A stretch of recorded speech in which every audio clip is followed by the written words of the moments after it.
Hello दोस्तों, good morning. स्वागत है फिर से आप सभी का Mishra ji technical YouTube channel में। दोस्तों आज है 16 सितंबर और आज की इस वीडियो में हम लोग बात करने वाले हैं 16 सितंबर 2020 के करंट अफेयर के सभी इंपॉर्टेंट क्वेश्चंस के बारे में। पूरी वीडियो ध्यान से देखिएगा, बहुत ही अच्छे से डिटेल में आपको समझाने की कोशिश किया है मैंने। तो वीडियो आपको ध्यान से देखना है, वीडियो पसंद आए तो लाइक और शेयर कर देना है। चलिए बात करते हैं लास्ट डे के क्वेश्चन की। लास्ट डे का हमारा पहला क्वेश्चन था, विश्व हिंदी दिवस मनाए जाने की शुरुआत कब से हुई? तो विश्व हिंदी दिवस दोस्तों 2006 से मनाया जाना शुरू हुआ। अगला, वेनिस फिल्म फेस्टिवल 2020 में बेस्ट स्क्रीन प्ले अवार्ड जीती फिल्म द डिसाइपल के डायरेक्टर कौन है? तो चैतन्य ताम्हड़े हैं दोस्तों, मराठी फिल्म के इस डायरेक्टर जिसने इसमें जीता है अवार्ड। इन दोनों क्वेश्चन के बारे में जिन लोगों ने करेक्ट और डिटेल में आंसर किया है, ऐसे टॉप 15 लोगों के नाम मैं आपको वीडियो के एंड में बताऊंगा। चलिए बात करते हैं आज के दिन के हमारे पहले क्वेश्चन की। तो पहला क्वेश्चन है, हाल ही में किस राज्य सरकार ने गरिमा योजना लॉन्च की? तो अभी हाल ही में उड़ीसा राज्य सरकार ने दोस्तों गरिमा योजना लॉन्च की है। ये गरिमा योजना क्या है? गरिमा योजना के तहत दोस्तों उड़ीसा राज्य के जो मुख्य स्वच्छता कार्यकर्ता हैं उनकी सुरक्षा और उनकी गरिमा को सुनिश्चित किया जाएगा।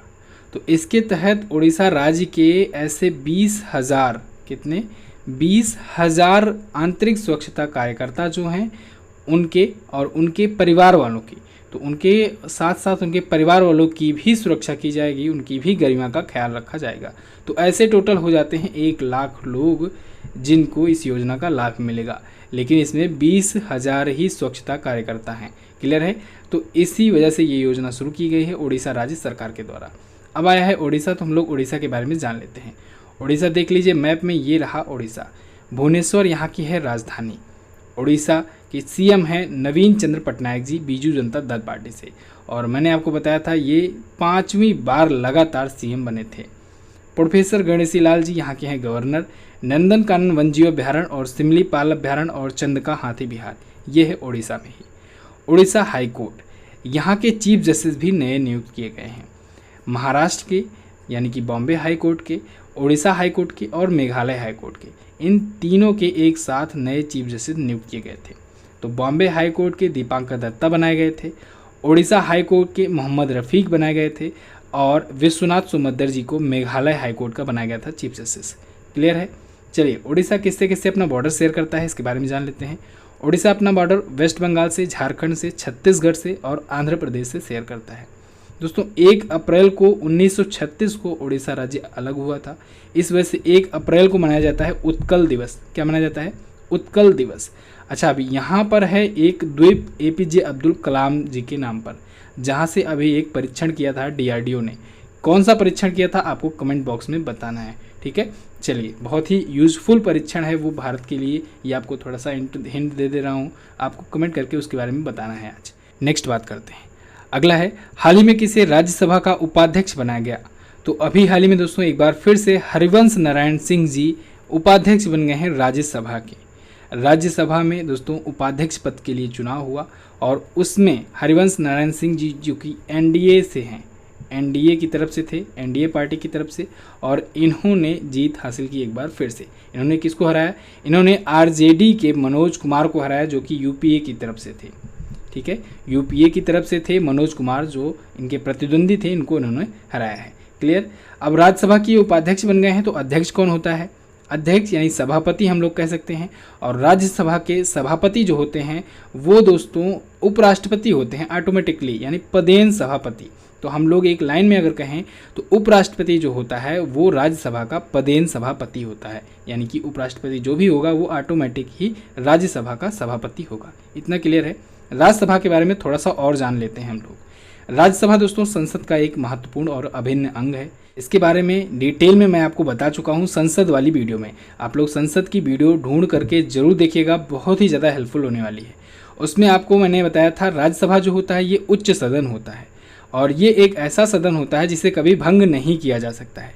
कैसे इसका कार्यकाल होता है? इनका कार्यकाल 6 वर्षों का होता है, लेकिन इनका 6 वर्षों का कार्यकाल जो होता है वो ऐसा नहीं होता है कि एक साथ ही भंग हो जाए। ठीक है, उनका 1/3 सदस्यों का कार्यकाल हर दूसरे वर्ष पूरा होता है, उतने ही रिटायर होते हैं और उतने ही नए ऐड होते हैं। इसको बहुत ही अच्छे से एग्जाम्पल के थ्रू मैंने समझाया हुआ है, आप लोग वीडियो देखिएगा जरूर संसद वाली। फिलहाल कुछ इंपॉर्टेंट पॉइंट्स पर हम लोग फोकस करेंगे, नहीं तो वीडियो लंबी चली जाती है, आप लोग कमेंट करते हो। राज्यसभा में दोस्तों टोटल सीटों की संख्या हो सकती है 250, यानी मैक्सिमम हो सकती है 250, लेकिन अभी है 245। ठीक है, अब इन 245 में दोस्तों ये है 233 प्लस 12। ठीक है, 245 में कितना है 233 प्लस 12। ये 233 तो चुनाव की प्रक्रिया के द्वारा आते हैं और 12 को राष्ट्रपति के द्वारा मनोनीत किया जाता है। ये भी बहुत बार एग्जाम में पूछा गया है क्वेश्चन, कितने सदस्यों को राष्ट्रपति मनोनीत करता है, तो 12 सदस्यों को। ठीक है, लेकिन मैक्सिमम की संख्या में अगर पूछा जाए तो 250 हो सकते हैं, तो उसमें 238 प्लस 12 होगा। ठीक है, यानी मनोनीत की संख्या हमेशा 12 रहेगी और ये घट बढ़ सकते हैं। ठीक है, मैक्सिमम हालांकि कहा जाता है, लेकिन 245 अभी वर्तमान में है।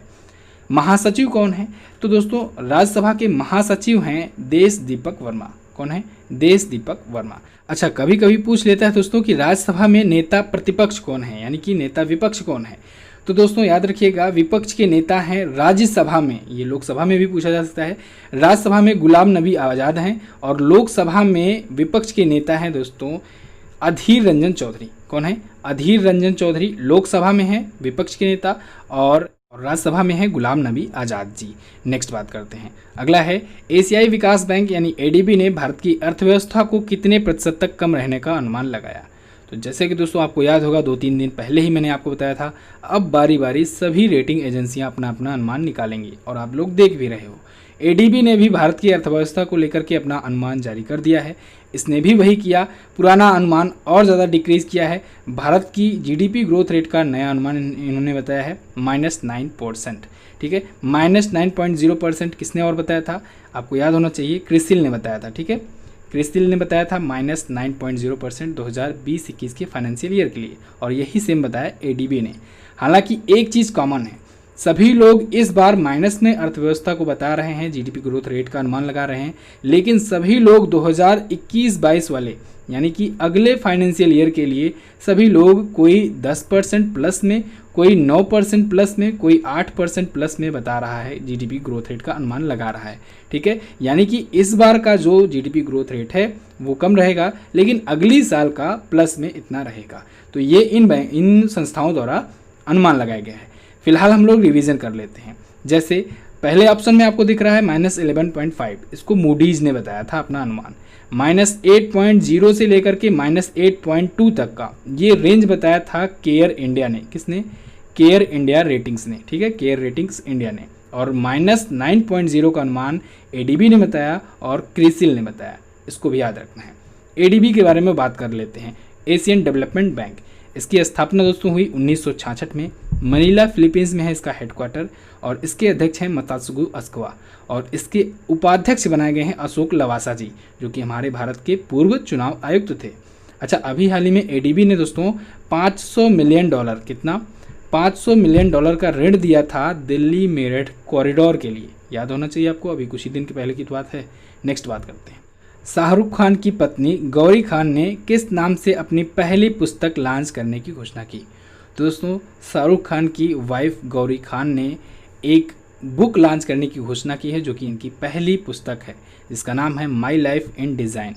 ये बुक दोस्तों 2021 में पब्लिश होगी और इसके पब्लिशर होंगे penguin random house India. Gauri Khan जो है दोस्तों ये मशहूर डिज़ाइनर भी हैं, शाहरुख खान की वाइफ तो हैं ही।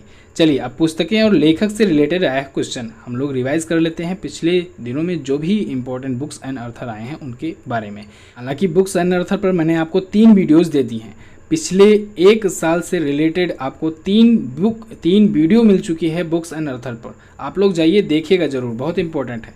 कुछ चीज़ों को हम लोग रिवाइज करते हैं, जैसे सियासत में सदस्यता, ये पुस्तक विजय कुमार चौधरी ने लिखा, जो कि बिहार विधानसभा के अध्यक्ष हैं। विशेष कोड टू विन, ये निरुपमा यादव ने लिखा। बास्केटबॉल के खिलाड़ी हैं विशेष, इन्हीं के ऊपर लिखा गया है, विशेष भृगुवंशी पर। द स्वच्छ भारत रिवॉल्यूशन, श्री परमेश्वरन अय्यर जी ने लिखा, इसका एक हिंदी अनुवाद भी अभी हाल ही में लॉन्च हुआ। रॉ a history of India's covert operation, Yatish Yadav ने लिखा। अमेजिंग अयोध्या, नीना राय ने लिखा। Our only home, a climate appeal to the world, Dalai Lama और फ्रांजार्ड लिख रहे हैं। इसके बाद है कोरोना कविता काल, जिसको लिखा है PS श्रीधरन पिल्लई ने, जो कि मिजोरम के राज्यपाल हैं, मिजोरम के गवर्नर हैं। Full spectrum India's wars 1972 to 2020, Arjun Subramaniam ने लिखा। चेतन भगत की पुस्तक आने वाली है, one arranged murder. Gastric cancer, ये डॉक्टर अशोक के वैद्य ने लिखा है। और who painted my last lust red लिखा है श्री अय्यर ने।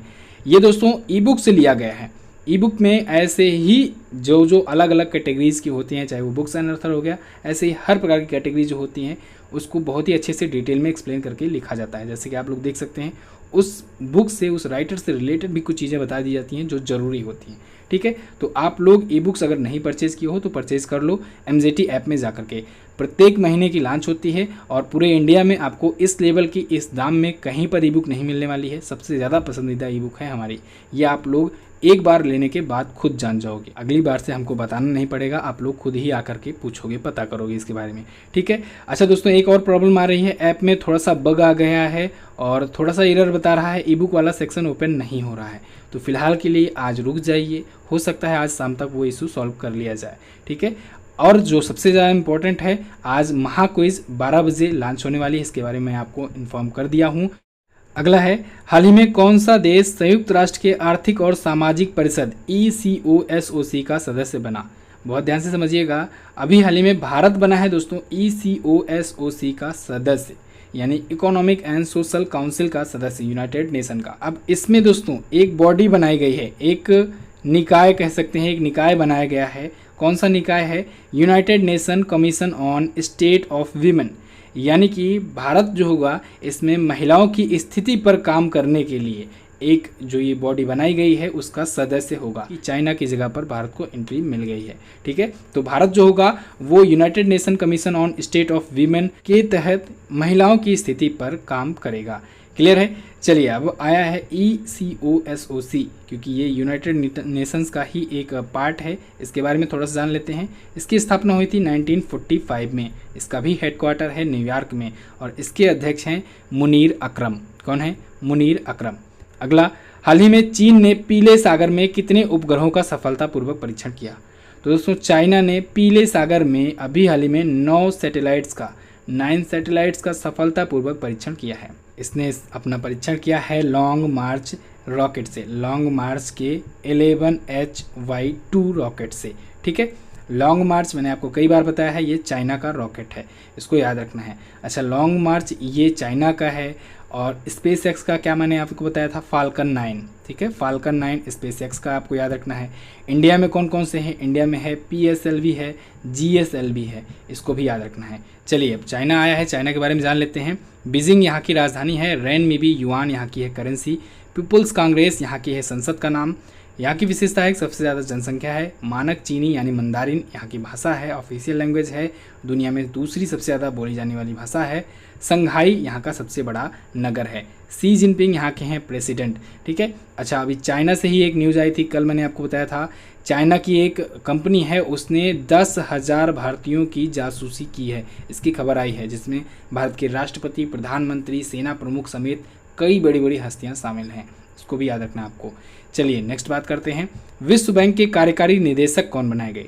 तो विश्व बैंक में कार्यकारी निदेशक भारत के बनाए गए दोस्तों राजेश खुल्लर जी। राजेश खुल्लर जी दोस्तों 1988 बैच के, 1988 बैच के IAS ऑफिसर हैं और अभी वर्तमान में बात की जाए तो मनोहर लाल खट्टर जी, जो कि हरियाणा के CM हैं, चीफ मिनिस्टर हैं, इनके ये प्रधान सचिव हैं।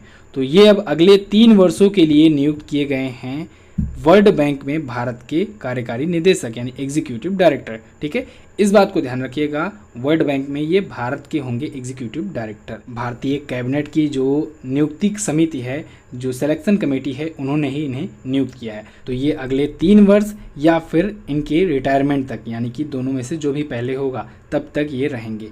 अब दोस्तों, आप लोग MZT ऐप डाउनलोड करके 30 कॉइन बिल्कुल फ्री में पा सकते हो। आपको ये कोड डाल देना है या फिर अपने किसी फ्रेंड का कोड डाल देना है, जिससे उसको भी 15 कॉइन मिल जाए।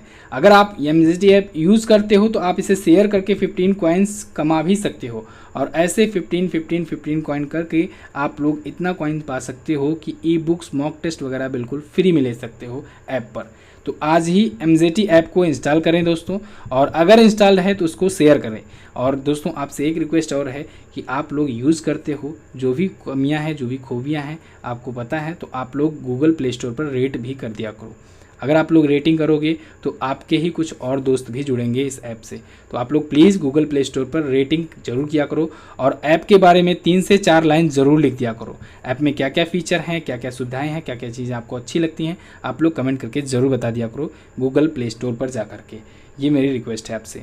अभी हाल ही में दोस्तों कैबिनेट नियुक्ति समिति जो है भारत की, ठीक है, सिलेक्शन कमेटी है, उसने वर्ल्ड बैंक में भी और एडीबी में भी, एशियन डेवलपमेंट बैंक में भी अपना नया कार्यकारी निदेशक नियुक्त किया है।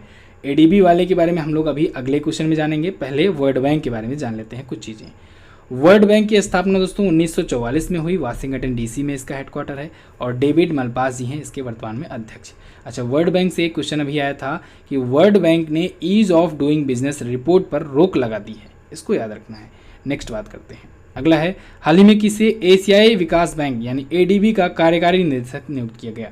तो अभी समीर कुमार खरे जी को एडीबी का, एशियन डेवलपमेंट बैंक का कार्यकारी निदेशक, एग्जीक्यूटिव डायरेक्टर नियुक्त किया है।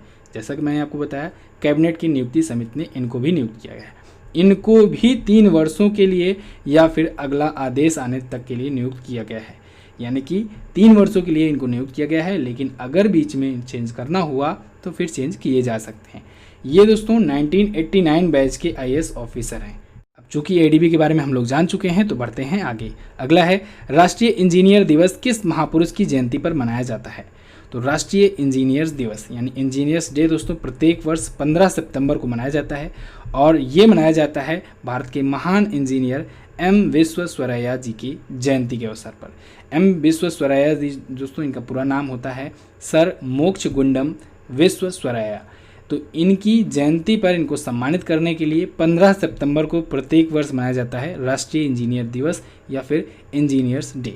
ठीक है, शुरुआत कब से हुई? शुरुआत हुई दोस्तों 1968 से, 1968 से इसकी शुरुआत हुई ये दिवस मनाए जाने की।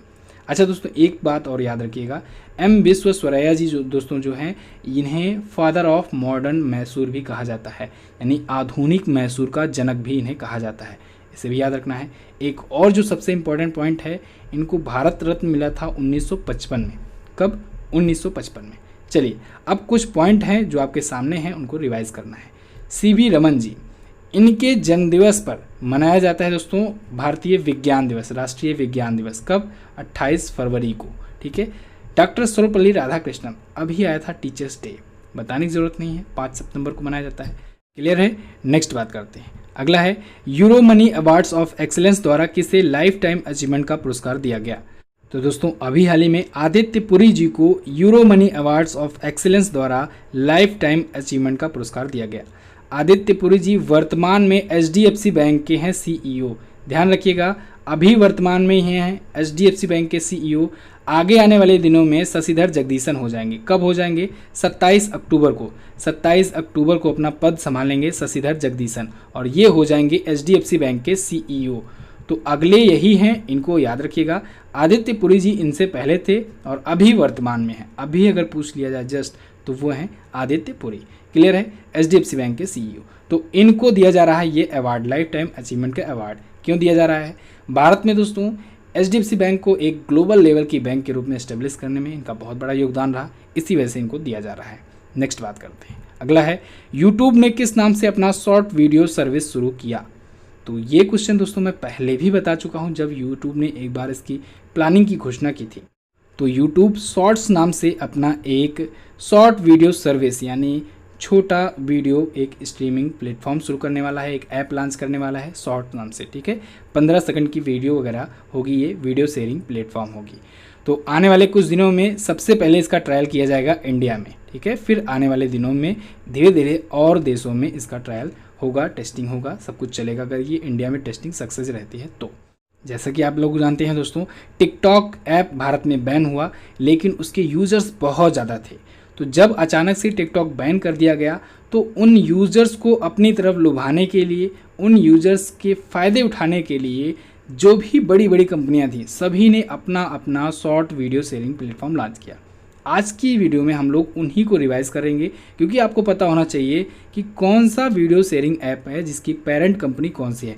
इसी प्रकार से आप समझ सकते हैं कि डाटा कितना सिक्योर रहेगा। कोई बड़ी कंपनी है, अच्छी कंपनी है, तो आप इजीली उसका यूज़ कर सकते हैं। तो चलिए कुछ रिवाइज करते हैं। जैसे वाइन, ये वाइन नाम का जो शॉर्ट वीडियो शेयरिंग ऐप है, ये ट्विटर का है। किसका है? ट्विटर का है। और ट्विटर आप लोग सब लोग जानते हो, हालांकि इस समय सिक्योर वो भी नहीं है। रील्स जो है ये इंस्टाग्राम का है। ठीक है, इंस्टाग्राम का, फेसबुक का इंस्टाग्राम, इंस्टाग्राम का रील्स। टिकटॉक तो बैन हो गया, इसकी बात ही ना करो। इसके बाद फेसबुक आता है। फेसबुक का एक है दोस्तों लेसो, LESSO, लेसो, ये फेसबुक का शॉर्ट वीडियो शेयरिंग प्लेटफॉर्म है। MX प्लेयर आप लोग नाम सुने होंगे। MX प्लेयर का है टकाटक, क्या है, टकाटक। तो बस दोस्तों फिलहाल इस वीडियो में इतना ही। आई होप आपको इन्फॉर्मेशन काफ़ी ज़्यादा मिली होगी।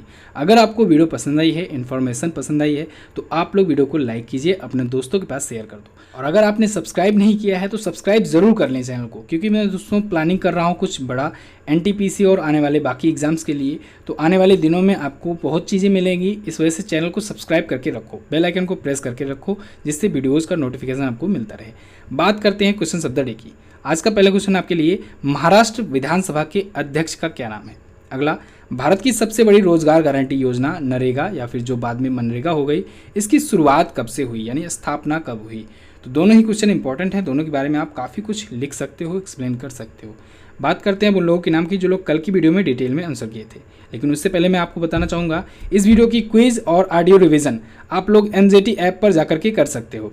क्विज डेली अपलोड होती है, ऑडियो रिवीजन भी अब डेली अपलोड होने लगी है। तो आप लोग ऑडियो रिवीजन भी कर सकते हो 5 मिनटों में। डेली ये 20 मिनट का वीडियो आप लोग 5 मिनट में देख सकते हो और क्विज भी सॉल्व कर सकते हो। अब बात करते हैं उन लोगों के नाम की। उनके नाम हैं रमज़ान खान, रेखा बुनकर, श्रेया गुप्ता, मनु पांडे, अमित चौधरी, अमृत कुमार, शुभम यादव, रेणु यादव, श्यामशेर कुमार, रविशंकर, राहुल कुमार, नेहा जायसवाल, पूसा राम, अंशिका गुप्ता, डेविल ड्यूड। इतने लोगों ने करेक्ट और डिटेल में आंसर किया है। आप लोग भी डिटेल में आंसर किया करो। मिलते हैं दोस्तों नेक्स्ट वीडियो में।